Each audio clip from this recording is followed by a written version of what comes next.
आप पूरी रामचरितमानस पढ़ लेना, रामचरितमानस को छोड़ो आप कोई भी रामायण पढ़ लेना, प्रमाण खोजे नहीं मिलेगा कि लक्ष्मण ने कैकेयी पर कहीं रोष किया हो या लक्ष्मण ने कैकेयी को कहीं दोष लगाया हो। किसी भी रामायण में प्रमाण खोजे नहीं मिलेगा। क्यों? मां की आज्ञा है। क्या बोले? राग राग अयोध्या से मत रखना, रोष कैकेयी पर मत करना, ईर्षा भरत से मत करना। रागे रोष ईर्षा मद मद अपने बैराग का सेवा का मत करना, और मोह पत्नी से मोह मत करना। आज लक्ष्मण ने कहा कि मैया राग रोष ईर्षा मद मोह जन सपने इनके बसे हो। माँ आप स्वप्न की बात कर रही हो, हम तो जागृत की गारंटी ले सकते हैं। अच्छा बताओ, स्वप्न में यदि कहीं ऐसा हो जाए तो क्या कर सकते हैं? लक्ष्मण ने कहा कि मैया आज मैं आपके चरणों की सौगंध खाता हूं। आज के बाद लक्ष्मण 14 वर्ष तक नींद का त्याग करता है। और लक्ष्मण ने आज 14 वर्ष के लिए प्यारे नींद का त्याग कर दिया। और जिस समय लक्ष्मण ने नींद का त्याग किया तो जरा विचार करना, क्यों? बोले जब सोएंगे नहीं तो सपने ही नहीं आएगा, क्योंकि जागृत की गारंटी तो लक्ष्मण ले सकता है लेकिन स्वप्न की नहीं। यदि मैं सोऊंगा नहीं तो स्वप्न कहां से आएगा? और आज जिस समय लक्ष्मण जा रहे थे प्यारे, उर्मिला का भवन जो है रास्ते में था, और जैसे लक्ष्मण ने उर्मिला का भवन देखा तो उर्मिला दरवाजे पर खड़ी हुई थी, क्योंकि दासी ने कहा कि उर्मिला आज तेरा पति 14 वर्ष के लिए भाई की सेवा में जा रहा। उर्मिला ने सुना 14 वर्ष के लिए मेरा पति भाई की सेवा में, तो उर्मिला दौड़ कर गई। उर्मिला ने आरती की थाली उसी रात को तैयार किया, बोले फूलों का गजरा बनाया, और उसी समय लक्ष्मण दरवाजे से निकले। उर्मिला दरवाजे पर खड़ी थी, लेकिन लक्ष्मण ने एक बार भी उर्मिला की ओर नहीं देखा।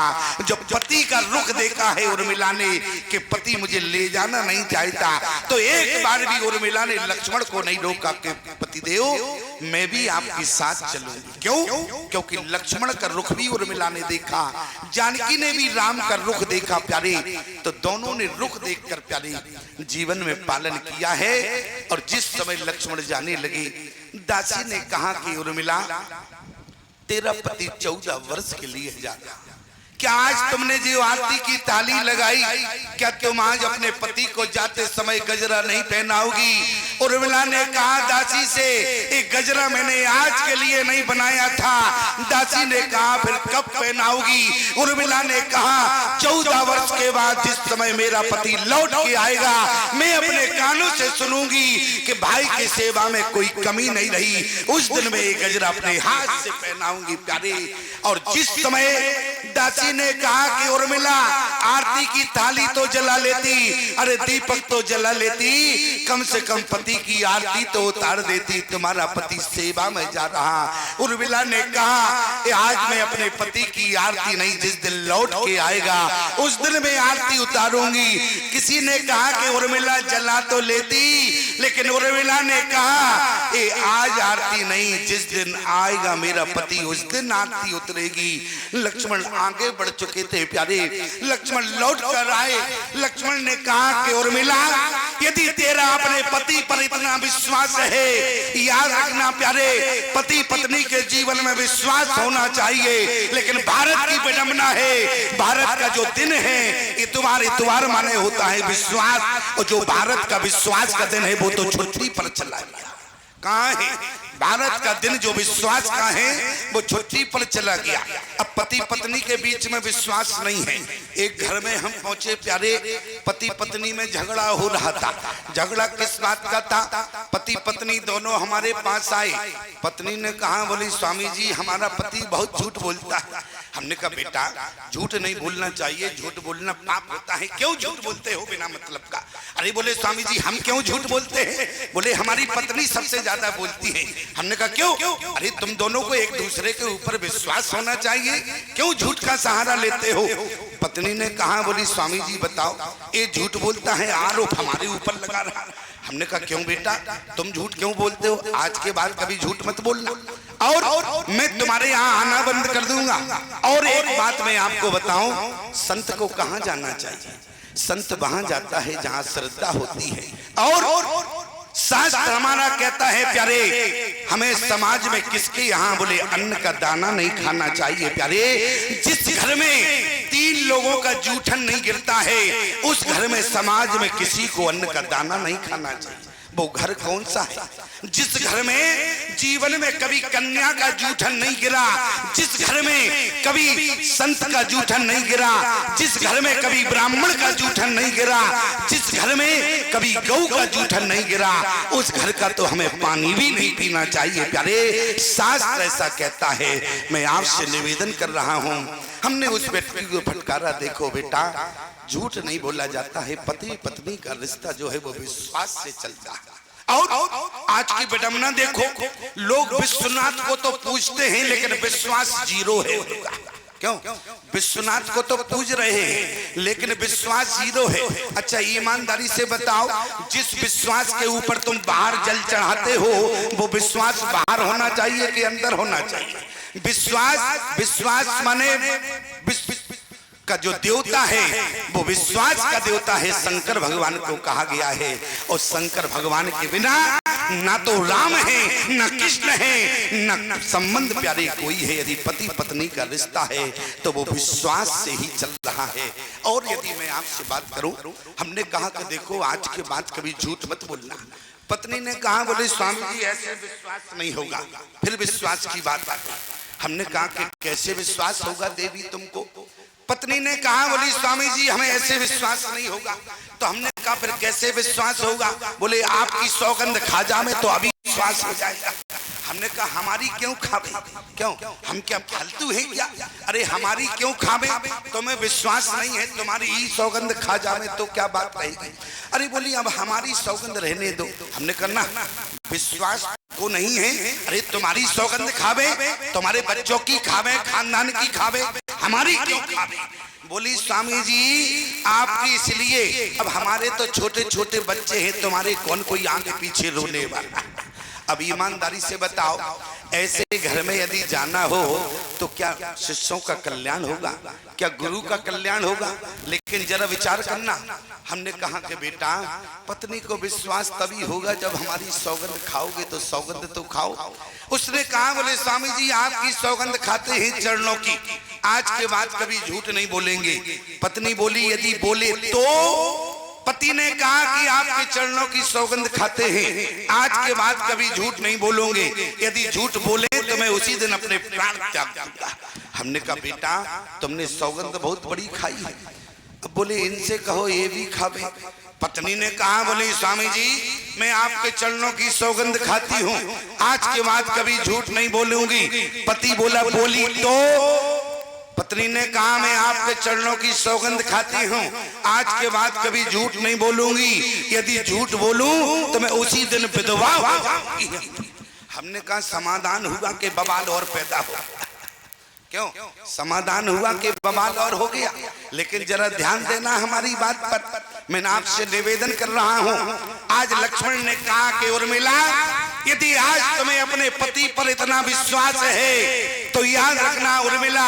लक्ष्मण दौड़ कर आए, लक्ष्मण ने प्यारे अपने तरकस से बाण निकाला और उसी समय दीपक को जला दिया। लक्ष्मण ने कहा कि उर्मिला यदि तुम्हें अपने पति पर इतना विश्वास है, 14 वर्ष के बाद लौट कर आएगा, तब तुम हमारी आरती उतारोगी। आज लक्ष्मण ने जैसे दीपक जलाया, लक्ष्मण ने कहा कि उर्मिला अब तुम विश्वास रखना, जब तक ये दीपक जलता रहे तो तुम्हारे पति का बाल बांका नहीं हो सकता है। ये दीपक के सहारे तुम रहना प्यारे। उर्मिला 14 वर्ष तक दीपक के सहारे बनी रही। कारण क्या रहा? बोले सास ससुर। एक मैया ने हमसे कहा, बोली स्वामी जी ये बताओ, मान लो हम बोले सुनैना की तरह शिक्षा ना दे में तो मैना की तरह दे दे। हमने कहा मैना ने क्या कहा? बोले करे सदा शंकर पद पूजा, नारी धर्म पति देव न दूजा। याद रखना प्यारे, हमने कहा कि मैया सुनैना भी समझदार है, मैना भी समझदार है। सुनैना जानती थी हमारी बेटी के सास है, ससुर है, गुरु है और पति है। मैना जानती थी हमारी बेटी के न तो सास है, शंकर भगवान की माँ है क्या? बोले न सास है, न ससुर है और न गुरु है। शंकर भगवान का कोई गुरु है? बल्कि तुम त्रिभुवन गुरु वेद बखाना। शंकर भगवान का कोई गुरु नहीं है। इसलिए मैना जी ने क्या कहा? न सास है, न ससुर है, न गुरु है, होलसेल इंचार्ज तुम्हारे शंकर भगवान है। इसलिए करे वो सदा शंकर पद पूजा और नारी धर्म पति देव न दूजा। आज जिस समय प्यारे माता कैकेयी के द्वारा जिस समय प्यारे राम जी वन को निकले, लेकिन विचार करना राम जी ने चित्रकूट में निवास किया और भरत जी जिस समय राम जी को मनाने गए तो कहां पहुंचे? बोले भरत तीसरे पैर कहे और कीन प्रवेश प्रया और कहते राम सिए ओ मगी अनुराग। आज भैया भरत प्रयाग की धरती पर पहुंचे हैं, लेकिन जरा विचार करना आज जिस समय भरत प्रयाग की धरती पर पहुंचे अपने भाई राम के लिए, भरत ने प्रयाग में पहुंचने के बाद प्रयाग में स्नान नहीं किया। लोग कहते हैं कि स्वामी जी भरत ने प्रयाग में स्नान किया, अच्छा प्रमाण क्या है? बोले सब लोगों ने तो स्नान किया। बोले सावधि सीता अरे नीर नहाए और दिए दान महिषुर सन्मान। खबर लीन सब लोग नहाने कीन प्रणाम त्रिवेणी आए, लेकिन भरत ने प्यारे प्रयाग की धरती में स्नान नहीं किया। और जिस समय भरत ने जब प्रयाग में स्नान नहीं किया, लोगों ने तो कहा प्यारे कि भरत एक बार तो प्रयाग में स्नान कर लेते। अयोध्या वासियों ने कहा कि भरत हमारा स्नान तो हो गया, अब केवल तुम बचे हो तो तुम स्नान कर लो। भरत ने कहा कि हम प्रयाग में स्नान नहीं करेंगे। याद रखना, भरत ने प्रयाग में स्नान नहीं किया। जहां पर गंगा जमुना की धार है वहां भरत ने स्नान नहीं किया, बल्कि साविधि सीता अरे नीर नहाए। केवल नदी में स्नान किया, लेकिन प्रयाग में स्नान नहीं किया। क्यों? क्योंकि भरत को डर था जिस प्रयाग में माता सरस्वती की धारा है और जिस सरस्वती ने हमारी माँ की मति बदल दी, ऐसा ना हो कहीं हमारी मति बदल दी तो गड़बड़ होगा। इसलिए भरत ने प्रयाग में स्नान नहीं किया। प्रयाग से आवाज आई, भैया भरत आज तुमने स्नान नहीं किया, लेकिन कम से कम भरत स्नान न करते तुम्हें डर था कि सरस्वती तुम्हारी मति न बदल दे, तो आज भरत तुमने स्नान नहीं किया, कोई बात नहीं, कम से कम तुम मुझे दूर से प्रणाम तो कर सकते हो। भरत ने कहा कि मैंने किसको प्रणाम किया? आज तीर्थ प्रयाग ने कहा कि भरत मैंने अपनी आंखों से देखा तुमने गंगा जमुना को प्रणाम किया, प्रमाण क्या है? बोले देखत श्यामल अरे धवल लो फूल के शरीरा भरत कर जोर। आज प्रयाग ने कहा कि भरत तुम्हें डर था कि सरस्वती तुम्हारी मति न बदल दे तो तुमने प्रयाग में स्नान नहीं किया, लेकिन भरत कम से कम तुम दूर से प्रणाम तो कर लेते। देखो भारत के कोने कोने से लोग आते हैं, प्रयाग की महिमा है, लोग स्नान करते हैं, लेकिन ना तो तुमने स्नान किया ना तुमने मुझे प्रणाम किया। रामचरितमानस को ठीक से पढ़ना प्यारे। सब दिशता से नीर नहाए, बोले दिए दान मई सुर सन्माने, देखत श्यामल धवल लोरे, पुलक शरीर भरत कर जोरे। आज भरत ने क्या किया? बोले भरत ने हाथ जोड़कर प्रणाम किया। देखत श्यामल, श्यामल माने होता है सांवला, धवल माने होता है गोरा। सांवली है यमुना, धवल गोरी है गंगा। तो आज प्रयाग ने कहा कि भरत तुमने गंगा को प्रणाम किया, यमुना को प्रणाम किया, लेकिन भरत ने कहा कि प्रयाग न तो मैंने गंगा को प्रणाम किया, न मैंने यमुना को प्रणाम किया, लेकिन प्रयाग ने कहा फिर प्रणाम किसको किया? देखत श्यामल। अरे गोस्वामी जी भी लिख रहे हैं क्या? बोले देखत श्यामल धवल हिलोरे। अच्छा बताओ इस पंक्ति का क्या अर्थ करते हो? यही तो अर्थ निकलेगा कि भरत ने गंगा को देखा तो प्रणाम किया, यमुना को देखा तो प्रणाम किया। यही तो अर्थ हुआ इसका। बोले देखत श्यामल धवल हिलोरे, पुलक शरीर भरत कर जोरे। ये तो भरत है प्यारे, ये तो भरत की दृष्टि है। लोगों ने गंगा में गंगा का दर्शन करते हैं, लोग यमुना में यमुना का दर्शन करते हैं, लेकिन धन्य है भरत जिस भरत ने गंगा में गंगा का दर्शन नहीं किया, यमुना में यमुना का दर्शन नहीं किया। तो भरत ने क्या देखा? बोले देखत श्यामल अरे धवल हिलोरे। क्या देखा? भरत जी ने कहा बोले प्रयाग आज मैंने क्या देखा है? बोले गौरव वर्ण है गंगा के जल। ध्यान से सुनना। बोले गौरव वर्ण है गंगा के जल, अरे गौरव है जाने की माई, और गौरव वर्ण गंगा के जल में दिखे पड़त सी माई। इसलिए किसको प्रणाम किया? देखत श्यामल धवल हिलोरे। किसको देखा? बोले यमुना को जिस समय भरत ने देखा।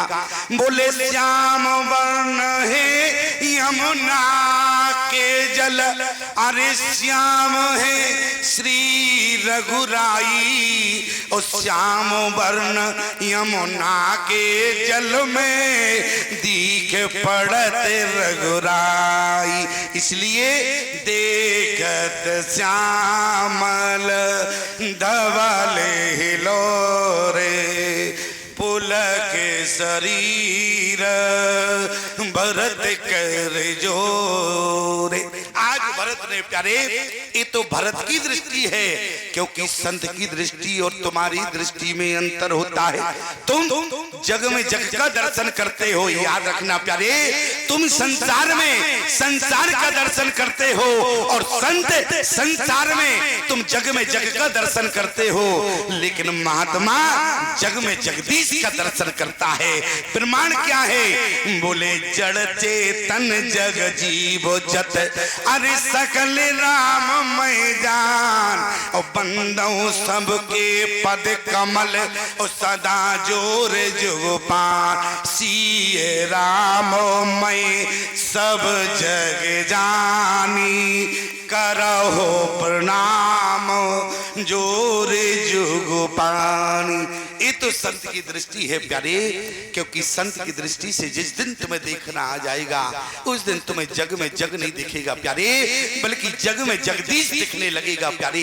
ये तो भगवान की कृपा होती है। जिस समय जैन से कहा क्यों जैन तुम भगवान की शरणागति गए, भले ही तुमने चोंच मारी, भगवान ने तुम्हारी आंख फोड़ दी, लेकिन जैन ने कहा कि देखो अभी तक तो हमारी 2 आंख थी। कितनी आंख थी? 2। अच्छा कितनी आंख होती है कौवे के? बताओ। 2 के 15, 2 आंख होती हैं। तो जैन ने कहा कि देखो अभी तक मेरी आंख 2 थी, तो एक आंख से हम जग को देखते थे, एक आंख से जगदीश को देखते थे। भगवान ने अच्छा किया, जिस आंख से मुझे जग दिखता था वो आंख ही खत्म कर दी, अब तो केवल जगदीश देखने वाली आंख रह गई है। ये भक्त की दृष्टि हुआ करती है। याद रखना प्यारे, जयंत ने ये नहीं कहा, कहीं प्रमाण नहीं है कि भगवान ने हमारी एक आंख फोड़ दी। जयंत ने यही कहा कि भगवान की बड़ी कृपा है, है। यदि तुम्हें देखना ना आए तो तुम संत की दृष्टि से जग को देखना प्यारे, तुम्हें जग में परमात्मा ही दिखेगा। मैं आपसे निवेदन कर रहा हूँ, जिस समय भरत जी महाराज निखाद राज के यहाँ गए और निखाद ने कहा इसी घाट पर राम ने स्नान किया, प्रमाण। तो भरत जी ने जैसे राम घाट को देखा, राम घाट कह कीन प्रणामो, भमन मगन मिले जन रामो। क्या हुआ? बोले उसी घाट पर राम जी का दर्शन किसने किया? बोले भरत। क्यों? बोले ये तो संत की दृष्टि हुआ करती है। और जिस समय निखाद राज ने कहा कि भैया भरत, यहीं पर तुम्हारी जानकी भाभी और तुम्हारे भैया ने विश्राम किया इसी वृक्ष के नीचे। भरत ने तुरंत उस स्थान को प्रणाम किया और जैसे ही भरत प्रणाम कर रहे थे तो भरत को क्या दिख गया? बोले कनक बिंदु दोई चारिक देखे।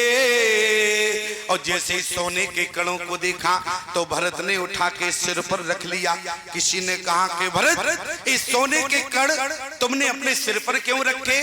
बोले कनक बिंद दोई चारिक देखे, राखे शीस सिए समलेखे। जानकी का दर्शन हुआ सोने के कणों में। लेकिन लोगों ने कहा ये बताओ, जानकी तो जिस समय वनवास गई तो वहां तो जानकी उस समय सारा अपना गहना उतार के रख गई, फिर यहाँ भरत को दर्शन कैसे हो गया? इस सोने के कण कहां से आए? तो लेकिन जिस समय निखाद ने कहा मैंने अपनी आंखों से देखा। क्या देखा? भैया भरत, जिस समय राम तुम्हारी याद कर कर आंखों में आंसू आता था। क्यों? आज भरत तुम्हारी याद करके जिस समय राम की आंखों में आंसू आता था, और जब राम की आंखों में आंसू आए तो जानकी के आंसू रुके नहीं। तो क्या हुआ?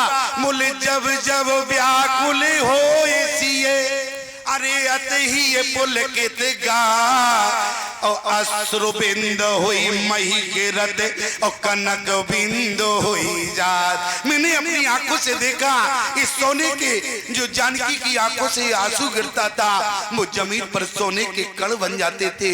व्यक्ति ने कहा जानकी के आंसू में सोना? अरे हम तो रोते हैं, हमारे आंसू में तो पानी होता है। लेकिन याद रखना प्रमाण है इसी रामचरितमानस में इसके जानकी के अश्रु में सोना है। प्रमाण जिस समय जब धनुष नहीं टूटा प्यारी, राम जी ने जिस समय एक दृष्टि जानकी की ओर देखी तो क्या देखा? बोले जानकी के आंख के कोने में एक अश्रु बिंदु देख लिया। प्रमाण बोले लोचन जल रहे लोचन कोना, जैसे परम कृपन कर सोना।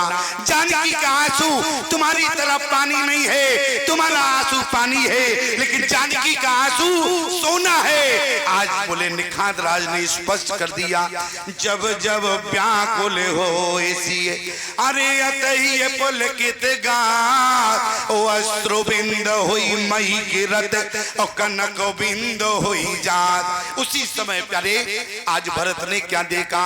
बोले कनक बिंदु दुई चारिक देखे, और राखे शीस सिए समलेखे। इतना ही नहीं, जिस समय भरत प्यारे चित्रकूट की धरती पर पहुंचे, मैं केवल भरत की दृष्टि बता, भरत जिस समय चित्रकूट की धरती पर पहुंचे, भरत ने कहा कि प्रभु मेरे पद अयोध्या के पद का भार हमारे ऊपर है, और यदि आप चाहें तो मुझे अवलंब दे दे कि मैं अयोध्या के पद का भार सहन कर सकूं। ध्यान देना। तो भगवान ने क्या किया? बोले प्रभु कर कृपा पावरी दीनी। किसी ने कहा राम जी से आपने पादुका क्यों दे दी?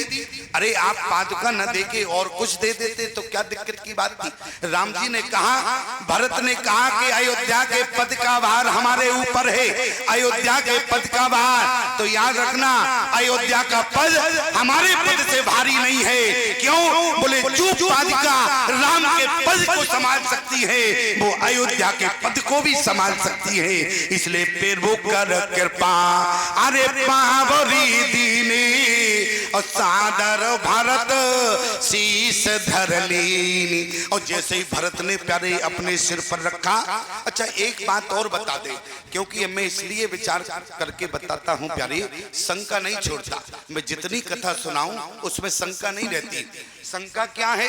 क्योंकि बात याद आई इसलिए बताना चाहते हैं। क्यों?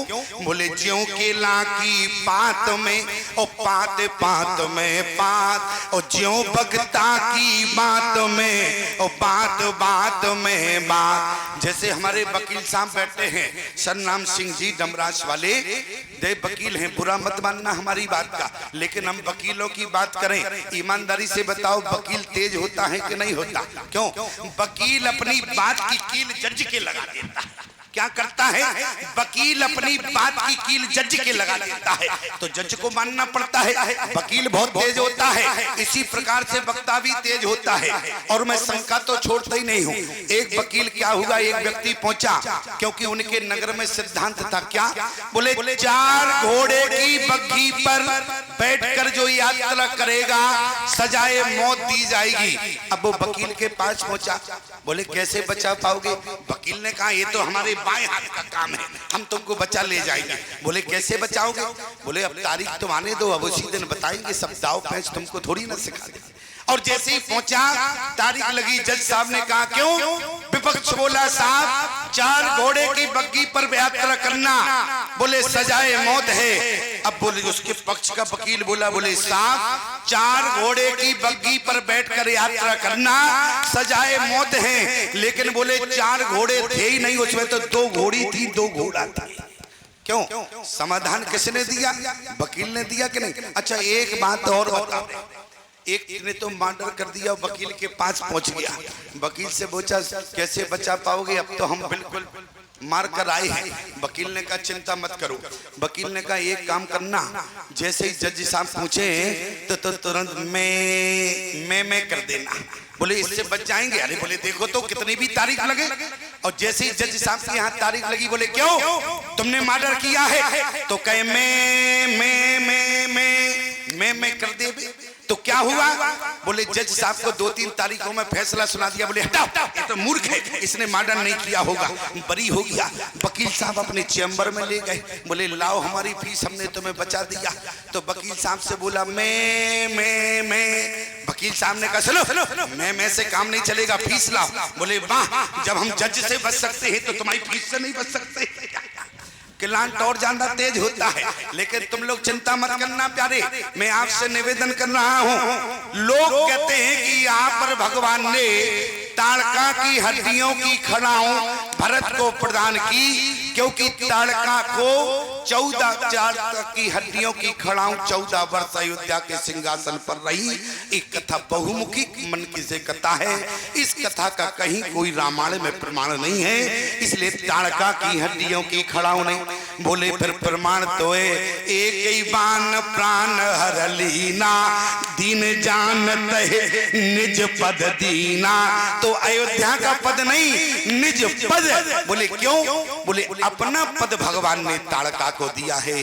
ताड़का को जैसे ही बाण लगा, ताड़का के अंदर से एक ज्योत निकली, भगवान के चरण कमल में समा गई। प्यारे यहाँ पर भगवान ने ताड़का की हड्डियों की खड़ाऊं भरत को नहीं दी, फिर भरत को कौन सी खड़ाऊं दी? जब भैया राम तो नंगे पैर गए हैं, फिर कौन सी खड़ाऊं दी? जिस समय राज अभिषेक का सारा सामान लेकर राम जी के पास चित्रकूट गए, कहू ले सब तिलक समाजो, बनहि देव मुनि राम राजो। तो उसमें प्यारे सारे राजा के वस्त्र थे, बल्कि प्यारे सब कुछ था, उसी में वही पादुकाएं थी। और जिस समय भरत ने कहा कि प्रभु अयोध्या के पद का भार हमारे ऊपर है, तो राम जी ने कहा जो पद का हमारे पद को संभालती हैं वो हमारे अयोध्या के पद को भी संभालेगी। इसलिए प्रभु कर कृपा पावरी दीनी, सादर भरत शीश धर लीनी। इतना ही नहीं प्यारे, आगे क्या लिखा? बोले भारती मुदित अब लंब रहे थे, और आशीषों को जस सिए राम रहे थे। भरत ने पादुकाओं में प्यारे राम जानकी का दर्शन किया। ये भरत की दृष्टि है, लेकिन प्यारे हनुमान जी की दृष्टि क्या है? ये तो भक्त की दृष्टि हुआ करती है, संत की दृष्टि है। और प्यारे हमारे हनुमान जी भी महात्मा हैं, संत हैं, संता हैं। यदि उनकी दृष्टि की बात करें तो थोड़ी देर प्रसंग अलग होगा, लेकिन समझने का प्रयास करिएगा। जिस समय, अच्छा ईमानदारी से बताओ कि जिस समय त्रिकूट पर्वत पर राम जी लेटे हैं, उस समय राम जी ने क्या कहा? प्रभु कही शशि महु में चकताई, कहो काई निज निज मति भाई। तो उस समय सबसे पहले कौन बोला? कहे सुग्रीव, अरे सुनो रघुराई, और शशि महु प्रगट भूम की छाई। क्यों? अच्छा, चंद्रमा में जो काला काला दाग है तो क्या जमीन की परछाई है? अच्छा, सुग्रीव ने ऐसी बात क्यों कही? सुग्रीव को क्या कहना चाहिए? याद रखना प्यारे, मैं केवल इस प्रसंग को इसलिए रखा हूं, जैसा चश्मा लगा होता है या जैसा अंदर भरा होता है वैसा व्यक्ति को बाहर दिखता है। क्यों? बोले चंद्रमा में जमीन की परछाई नहीं है, बल्कि अभी अभी जो बाली का वध हुआ है वो जमीन जात के पीछे ही हुआ। एक व्यक्ति हमारे पास आया, बोले स्वामी जी बहुत बड़ी समस्या है। हमने कहा समस्या क्या है? बोले जेठ का महीना है। हमने कहा वो तो प्रतिवर्ष आता है। बोले जेठ का महीना है, समस्या इतनी है, आज ही हमने घोड़ा खरीदा। तो हमने कहा क्या हो गया? बोले घोड़े को आज ही खरीदा है, अब घोड़ा जो है घास नहीं चल रहा। क्यों? बोले खेत में जो है घास सूखी है। तो बोले अब क्या करें, घोड़ा दिन पे दिन कमजोर होता जा रहा, अब आप कोई ऐसा मंत्र बतावे। हमने कहा ये बताओ बेटा, यदि मंत्र में इतनी ताकत होती कि जो तुम्हें स्वस्थ रखे तो सब लोग हमारे ही पास आते, मंत्र दे दो, क्यों ये सब दुनिया भर के आडंबर में पड़ते? बोले नहीं, आप संत हैं तो आप कुछ ऐसा उपाय तो बता दें, क्योंकि हमारा घोड़ा दिन पे दिन सूख रहा है। तो हमने कहा एक काम करो। बोले बताओ। हमने कहा घोड़ा कितने का खरीदा? बोले 80,000 का। हमने कहा 100 रुपए और खर्च करो। बोले अच्छा। हमने कहा सीधा बाजार में जाना, चश्मे की दुकान पर, और चश्मे की दुकान पर जाना, एक हरा चश्मा बनाना और घोड़े को घर से बाहर बाद में करना। पहले घोड़े की आंख पर चश्मा लगा देना, और जैसे ही उसने जून का महीना था, जेठ का महीना था, घोड़े को घर से बाहर बाद में किया, पहले हरा चश्मा लगा दिया, और जैसे ही खेत में उतारा तो घोड़े ने 1 एकड़ खेत जो है एक दिन में चल दिया।